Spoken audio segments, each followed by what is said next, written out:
In the year 70 AD, Roman legions sacked and burned Jerusalem. Israel would remain a nation in exile for nearly 2,000 years. But in the aftermath of World War II, the people of the book returned home. Israel's rebirth and survival in the 20th century has often been called a miracle. Those who were there cite their own experiences as proof. I'm Michael Greenspan. I'm an investigative journalist. These are their stories.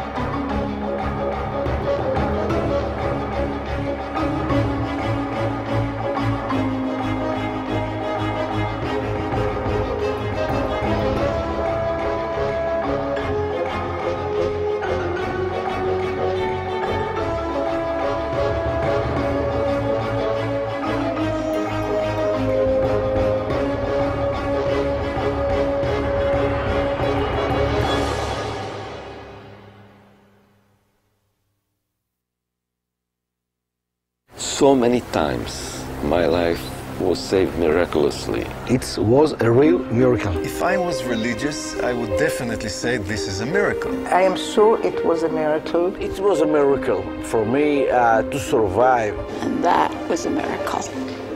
A real miracle. This is a miracle. This is the miracle that I'm talking to you. It's really like a miracle. It's a big miracle. I don't believe these things just happen.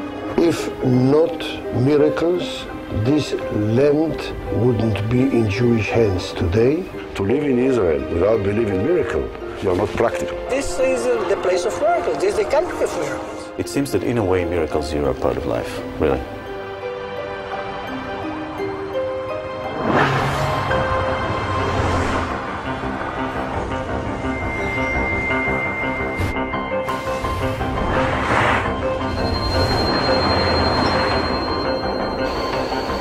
Modern Israel is more than just a Jewish state reborn. It's a kaleidoscope of people and lifestyles from every walk of life. A mosaic of human energies joined together to build the first democracy in the Middle East. But I'm not here to extol Israel's achievements. I'm on assignment in Israel for my network to investigate the incredible stories of supposed miracles that people claim have happened either to them or to someone they know. Part of my research is to find out what the typical Israeli thinks about the whole idea of miracles. Do you believe in miracles or not, and why? I don't know, miracles. I like to believe that good things can happen. Sometimes I believe in miracles, and not lately. I believe in miracles. No. Yes, I believe in a miracle, because I believe in God. I don't believe in things I can't see. I haven't seen any proof of it. Just the mere fact that the country exists against all odds, there's some kind of a miracle in there. I believe that what needs to happen, happen. I believe in miracles because happened to me many times. I don't believe in miracles. I think there's a reason that things happen. I'm living in Israel. It's a very big miracle. No more place for miracles. It's a place for talking. Like we believe in God, we have to believe in miracles. There are miracles all the time. Sometimes you don't see them, sometimes you see them. Well, I accept the fact that there are things that we don't understand. Against all odds. It's self-explanatory, really. I believe in myself. I believe in God, so I think that it goes together sometimes. Everything is a miracle, but we don't want to see it. I mean, we take everything for granted. I don't believe in miracles so much because it does happen to me. I believe that God is involved. Ilan Nahum is a leading Israeli cinematographer and the director of photography for Against All Odds. I was between the high school and the army time. And I was working with my uncle in the old city, organizing tourist groups. There was a promenade there, and usually there were youngsters, you know, sitting around, eating, chatting. And there was always a lot of trash among the bush. And one day, while passing, I decided that I needed to see what was in a certain paper, brown paper bag that looked just like the rest of them. I was like attracted to this specific bag, though there was nothing attractive about it. And I went straight to this bag, looked inside, and I saw a wristwatch, 2 wires, it was all wrapped in a cotton. Immediately, I knew it was a bomb. So you did a very logical thing.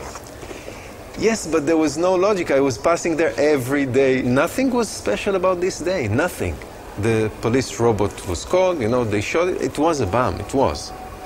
Later I found out it was like half a pound or a pound of TNT. Enough to do some damage. Enough to hurt some people, yeah. If I was religious, I would definitely say this is a miracle.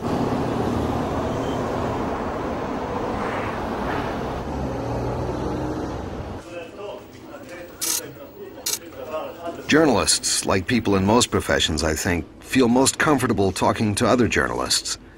We just understand each other on some unspoken level. Yaakov Elon is the lead news anchor for Channel 10 television in Tel Aviv. He's popular with viewers because he's known to be straightforward and fair in his reporting. I wanted a fellow journalist's view of this idea of miracles. I came here talking to people and exploring the land and a little bit of its history in order to try to understand what this country's all about. I think it's a generational thing. If you're coming from the diaspora, you know, from a country where Jews have been living as a minority, like in the United States, you'll find in the Israeli-born generation here a different mentality. They would be much more inclined and similar to European and American. They would be independent, very curious about what's going on around the world, imitating what's going on around the world in many aspects. And it's different, naturally different from what you remember probably as growing up in the States. Is there Judaism in Israel's soul? Yeah, but Israel is not religious as a whole, especially not the younger generation. Being an Israeli is, first of all, being a soldier in the Israeli army, and that defines a lot in the Israeli society. What do you think of those people who say this or that thing was a miracle? The person who tells me that he was in a war and passed in the heat of battle within 30 meters of Syrian troops, and for some reason he could see them, but they didn't see him. Or the person who tells a story from another war where the figure of Abraham evidently appeared and frightened attacking Arab forces away. When you hear stories like that, what's your instant reaction? Are these people nuts? No, we have miracle stories every day on the news. People, you know, who walk down the street and the bus was exploding and they just saved themselves. And people walking here and doing this and doing that and just missing terrible things. It seems that in a way miracles here are part of life, really. Israel itself is a miracle. It really does defy all odds. You can't walk the streets of the old city in Jerusalem, or gaze at the skyline of Tel Aviv, or drink coffee at a sidewalk cafe on Dizengoff Street near the sea, and not be in awe of what's been achieved here. Despite its small size, Israel is a world leader in cutting-edge technologies in all sorts of industries, in the arts and sciences and humanities. Up at the Technion in Haifa, they're actually leading the way toward a cure for cancer. 2 Technion scientists just won the Nobel Prize. Why here? Why are there so many more accounts of miracles in Israel than anywhere else? If there is anyone with a perspective on miracles in Israel, it would be Rabbi Israel Lau, former chief rabbi of Israel and now chief rabbi of Tel Aviv. Rabbi Lau is one of the most respected religious leaders in Israel. He agreed to meet me at his home in Tel Aviv. I've been looking at this country and talking to people and asking myself day after day, is what I see here just the result of amazing human courage, foresight, and wisdom? Or is it the work of God? Is it a miracle? I think it's a combination of both. First of all, if they wouldn't be dreamers, they wouldn't be fighters. If there wouldn't be a promise from the Almighty to our ancient fathers, Abraham, Isaac, and Jacob, we wouldn't dream 2,000 years to come back home we wouldn't fight for it, we wouldn't be ready to sacrifice so many sacrificings to come back and with a feeling that the prophecy of Jeremiah, chapter 31, Veshavu vanim ligvulam, the children will return back to their homes, be fulfilled in our very eyes. Miracle starts with the very existence and survival of the Jewish people so long, and in spite of all the battles, all the sufferings, including Holocaust. How about the modern state of Israel? Is that also just a matter of deciding that we want to preserve these ideals and beliefs, or is it just courage and wisdom, and maybe it's just going into battle knowing how to fight better than the enemy knows? That's not a miracle. If not miracles, this land wouldn't be in Jewish hands today. The Jewish state wouldn't be declared and wouldn't survive so far. I do believe that the Almighty gave the wisdom and the power to a leader like David Ben-Gurion to stand on May 15, 1948, in Tel Aviv, Rothschild Boulevard 16, to declare the very existence of the Jewish state. All our friends in the United States of America, like President Harry Truman and Minister Marshall and the others, said to us, don't dare to declare the state.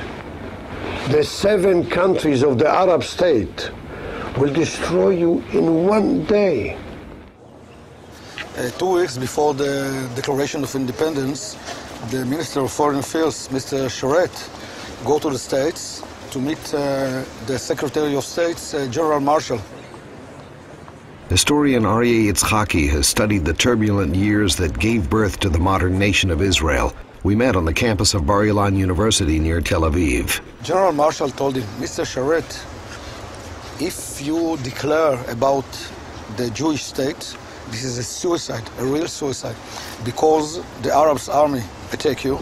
There is 5 or 4 armies, modern armies, well trained by British and French, with a lot of modern weapons, and your army is nothing. It's only a militia. The Haganah is a militia with ancient weapons from the time of the Turks. You have no chance at all. Marshall was a military man. He probably of knew what course, he was a general, talking about. and he know the facts. Mr. Sharet told him, I must tell your opinion to my boss, David Ben-Gurion. And Ben-Gurion said to him, Marshall is right, and you are also right. The facts is facts. But I believe there is something that Marshall didn't thought about it. It's the spirit. It came from the heart of the Jewish people, from the ancient times of the Maccabees and Bar Kokhba and Joshua and David, and we have it also now. I look around and I see people here who look American, European, they look Western, the girls wear short skirts, the guys have their hair slicked back with gel. They don't look like people who are copying any role models from the Bible. Yes, but inside they have the spirit.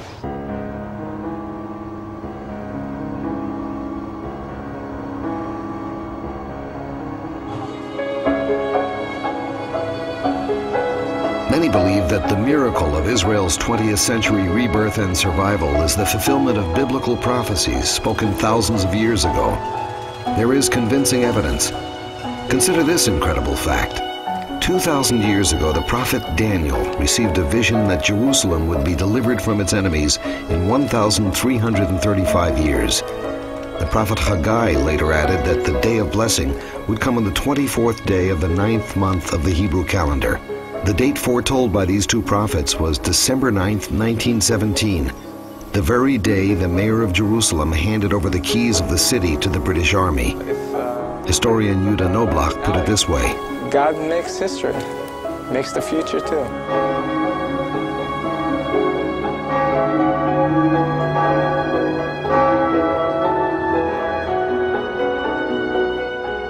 I'm meeting someone today who has a lot of perspective on this issue. Clarence Wagner is an American author and lecturer living in Israel who has written several books and thoroughly examined modern Israel in the light of biblical prophecy. We met in one of the historic Christian churches in the heart of Old Jerusalem. I've been traveling around for a few days now and talking to people, trying to understand finally what it is that makes this country tick, because I came here with some preconceptions about feeling the influence of the Almighty here, and I keep being confronted by people who tell me that what I see is the result of human endeavor, courage, maybe luck. Well, I'd like to see it as a partnership. There's so many passages from the Bible, so many scriptures that I feel come alive in the land of Israel that ordinary people are performing. And I know they don't wake up and say, I'm going to fulfill Bible prophecy today. They're just doing what comes natural. But it's not possible that God's divine hand and divine plan is a part of making this all happen. Well, I'm going to become like the Israelis I've been speaking to and say, prove it. Show me some examples of biblical prophecies that you see having come true here in modern Israel. Well, my favorite passage is Ezekiel 36. This is a passage that's quite a long chapter where Ezekiel is looking at the land. He's in a way speaking for God, and God is lamenting over the barrenness of the land. He says, as the enemies came in and put up their gods in high places, that the land became deforested and absolutely a barren desert. And then it goes on, and he says, as he's speaking to the ground, that God has a favor upon this, and the Jewish people are going to come back to the land of Israel, and when they do, they will restore the ancient places, the ancient terraces. In fact, the cattle will walk on the hill, the ancient cities will be rebuilt, and that Israel will be, in fact, far more prosperous at any time in its history. He goes on then to say that God had scattered them to the nations, and then says that he would bring them back, and he would change a heart of stone to a heart of flesh and put a spirit upon the land again. And once it's restored, the people in the land, that the nations round about would look and say, look, it's like a Garden of Eden, where it was rubble, where it was destroyed. Now look at it, how it looks today. But how do you explain the fact that this tiny little country, surrounded by countries with much larger populations, managed to come into being at all and managed to remain in existence despite all the warfare? Well, that's true. Isaiah 66 says, can you imagine such a fantastic thing, that a nation could become a nation in a day, that a people would become a people, and Zion would be restored. You see these images, Jeremiah 31, where he says, you know, God who put the sun in the heavens and put the stars and the moon in the sky at night, the God who makes the waves roll, this God has made a covenant and a promise with the people of Israel that they will never be destroyed. And we see the continuity of Jewish people throughout history, even though at all odds. And it's my belief that God has preserved the Jewish people as a nation and had intended, because he made a promise with Abraham, Isaac, and Jacob, that he would give them this land as an everlasting possession, and he confirmed it over and over again. But I see other passages. For example, Isaiah 35:1 says, the wilderness and the solitary place would be glad for them. The desert will blossom as a rose. And then the psalm says, the dews of Mount Hermon will water the hills of Judah. You know, this could be very poetic, or it could be very accurate. What we do see today, for example, is that the dew of Mount Hermon actually does flow into the Sea of Galilee, which then goes in the national water carrier and waters what? The hills of Judah. The Negev desert is a place of fruits and vegetables. One fact most people don't know is every day Israel exports 5 million fresh flower blossoms to flower markets around the world. In fact, the tulips on the tables in the Arab Gulf states that they get from Amsterdam are all grown in Jewish farms in the Negev. All right, so the Bible says the desert would bloom, the water of Mount Hermon. Is it coincidence? Is it actual? Is it poetry? Is it real? But more than this, we see other passages. Isaiah 43:5 and 6. He says, I will bring your children from the east and the west. Very nice. He says, but I'll say to the north, give them up, and the south hold not back. And we stop and think of the last 130 years of history, and we find that Jews did come from the east and the west, but they were held as captives under communism in Russia, and then under Marxism down in Ethiopia. And as he spoke, I'll say to the north, give them up, and the south hold not back, we find in 1991, when Gorbachev began to allow the Jews to leave, they came literally in tens of thousands a month, over 1 million in the past 10 or 12 years. And this was done as he gave them up. The south says, hold not back. The government there said the Jews could leave from Ethiopia. When they got to the airport in Addis Ababa, there they were told they couldn't leave. They said, we'll wait for permission, and they waited for well over 1 year. And then one day, almost 15,000 were airlifted into Israel, and this was an amazing miracle. But what did God say? Give them up, hold not back. What happened? They gave them up and held not back. Prophets are writing and saying that, for example, Jeremiah 16, he says, the day is coming when my people who say, remember the Lord who brought you up out of the land of Egypt, they'll be saying, remember your Lord who brought you up by countless numbers from the land of the north. Hey, when these prophets wrote this, there were no Jews in the land of the north. There were no Jews captive in the south and in the north. The desert was not, and the land was not barren as it was when the Jews came in at the turn of the last century. These things, I believe, are actually in line with all of these various prophecies, and there are just too many of them to be coincidental. How do you figure out, what kind of sense do you make out of this dichotomy between the religious and the very non-religious or secular aspects of this country? It defies my understanding. Well, I think you'll find what you're looking for, and that's the unique thing about Israel. And I'm going to flip the coin around, where I always hear people say, well, it's a secular state. Yeah, well, it has its elements, but when I compare it to other places I've been in the world, they realize the national calendar, of course, is the Jewish calendar. The national holidays are biblical holidays. You'll see scripture verses on every rock in every park. The place names get to me. The place names, which are right out of the Bible, and that's what's so much fun. You know, the ancient cities being restored, and here they are.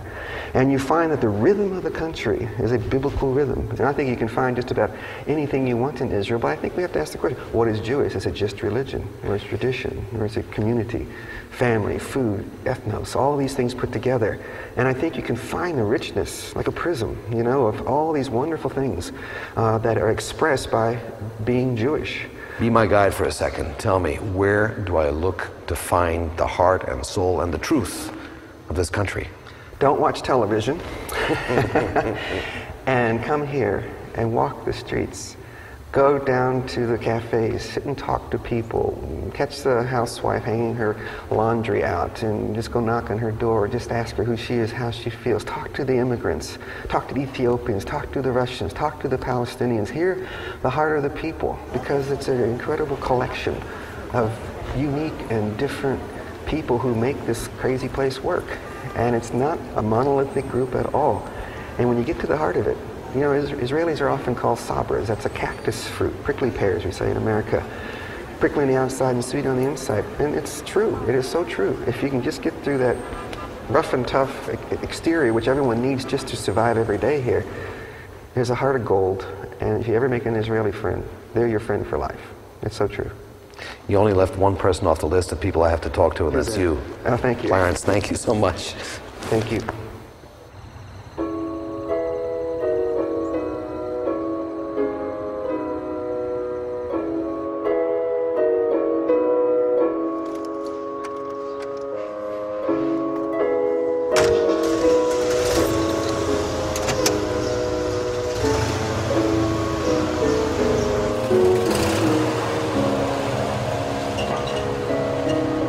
It's Shabbat, the Jewish Sabbath. As early as 3 o'clock or so on a Friday afternoon, everything starts winding down all over Israel, since religious Jews must reach home before sundown. Despite all the trappings of a modern, secular country, underneath it all is a biblical rhythm, a seemingly inescapable connection between the modern present and the biblical past.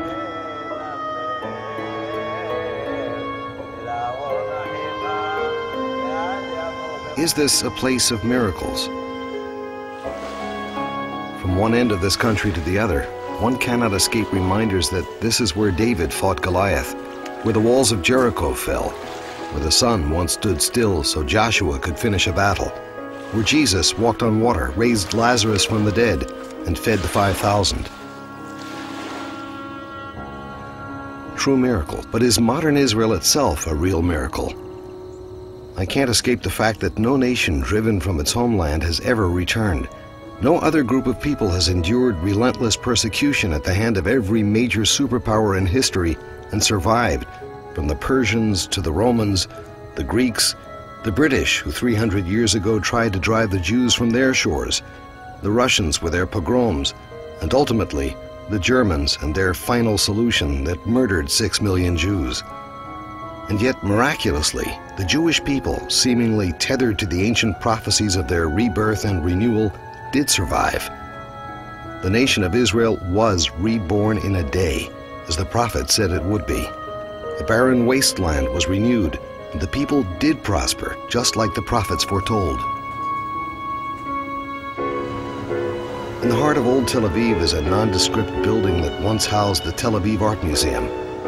Inside is a plain room, quiet but for the occasional visiting tourists or a group of school children on a field trip. It hardly seems like a place for miracles, Yet it was in this room that on May 14, 1948, David Ben-Gurion stood and declared the rebirth of Israel in the land of Abraham, Isaac, and Jacob, a nation reborn in a day, just as the prophets had foretold would happen. That this day, ending 2,000 years of Jewish exile from the land of the Bible, ever happened was a miracle. And every day that Israel continues to survive and prosper since that day, despite all the odds against it, is a miracle too.